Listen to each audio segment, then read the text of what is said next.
Хай, өнөөдөр өглөө нөхөр сэрэнгүүтээ али хурдан агаар салхинд гарцгаая. Удахгүй би чинь лөө буцлаа ш тэнтерхийд.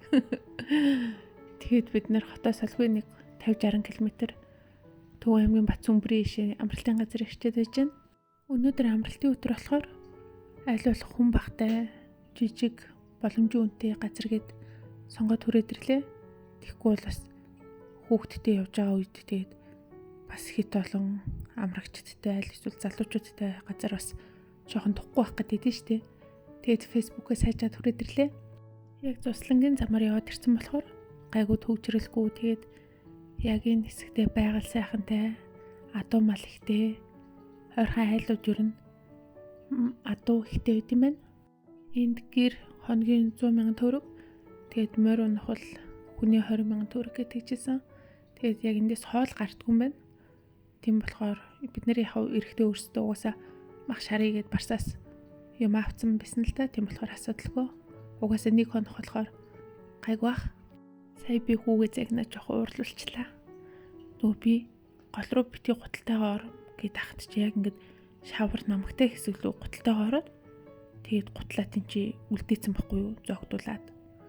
Тэгээд өөрөө болохгүй тэгээд би ороод бараг 5 минут хайж арайж өгөж болсон за. Бараг тэр хавийг бараг самарч байгаа юм чинь. Тэгээд загинцیں۔ Тэгсэн чи уурлаад голд орч суучаад би эндээс чинь гарахгүй. Та нар намайг энэ чи үлдээгээд явгны хүрхий. Хөө маань морь уны гэж ирсэн. Тэгээд одоо морь унжихтан зургийг аваад тэгээд хятад найзуудад нь үзүүлвэл найзууд нь бүр атархах байх гэдэг байхгүй юу? Би өөрөө морь унахгүй. Яагаад вэ гэвэл нөгөө чихтэй болохоор өөрийгөө мэдчихээг болохоор яагаад чи морийг жоохон зовоочих юм шиг санагдаад байна. Би өмнө найзуудтайгаа нөгөө морь унах гээд явж байсан чинь надад яагаад чи яг ингээд эмээлгүй морь таарсан. Зүгээр ингээд тохом тавьсан. Тэгэд би мориндоо мордож чадахгүйсэн байхгүй юу? Тэгэд хажууд нэг өндөр юм чулуун дээр зогсож жоод тэгэд морио өөрлөгөө ойртуул татчихад тэгэд ингээд ингээд яг үсрээд гинт ингээд нуруунд дээр нь гарцсан чи ингээд гизээрээ ингээд яг тэгнээд яг мордоогүй за гизээр ингээд одоо нуруунд дээр нь үлгөгдсөн гэх юм уу? Тэгээд гинт морилоо ингээд үсрээд гарсан болохоор морь бас цочоод үргээд тэгэд ингээд амар хурдан ингээд тавьчихж байгаа байхгүй юу? Тэг яаж чад би гизээрээ ингээд тэгнэгдсэн за тэгээд одоо би унж болохгүй шүү дээ тэр чинь. Тэгээд арайж өгж хөлөө өргөн барай ингээд морин дээрээ гарч байгаа байхгүй юу? Бараг ёо цирк чин цаашаа за би бүр алж өгч юм чи. Тэгсэн чи хамгийн нийт нь хойшоо хараа суудсан за. Ёо. За тэгэл мэдээж найзуудтай шоолуулаад нийтд юм болж байгаа юм чи.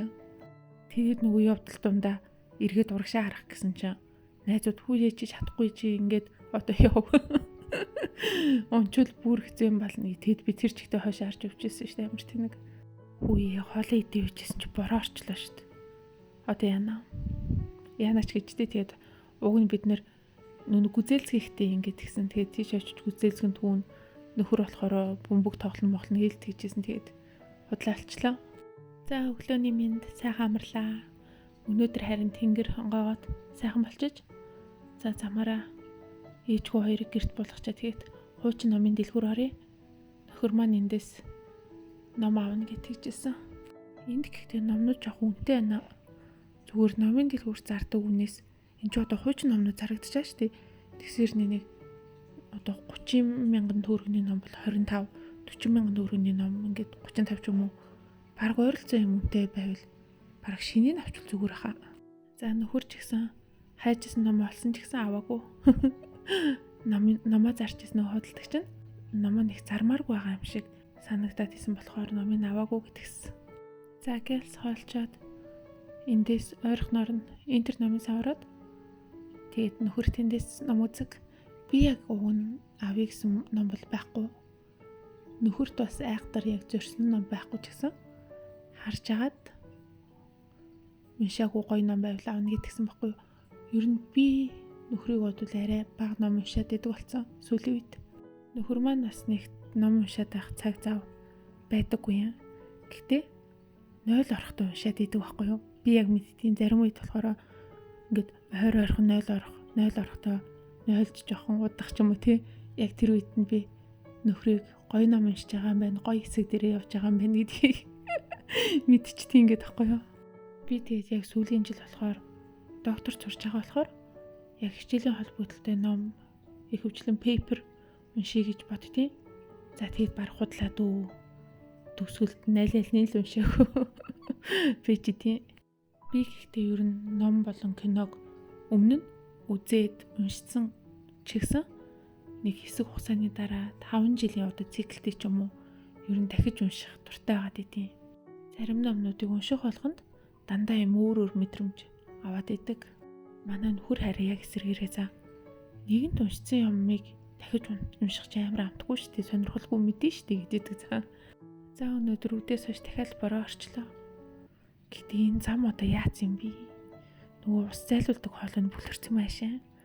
За бай бай.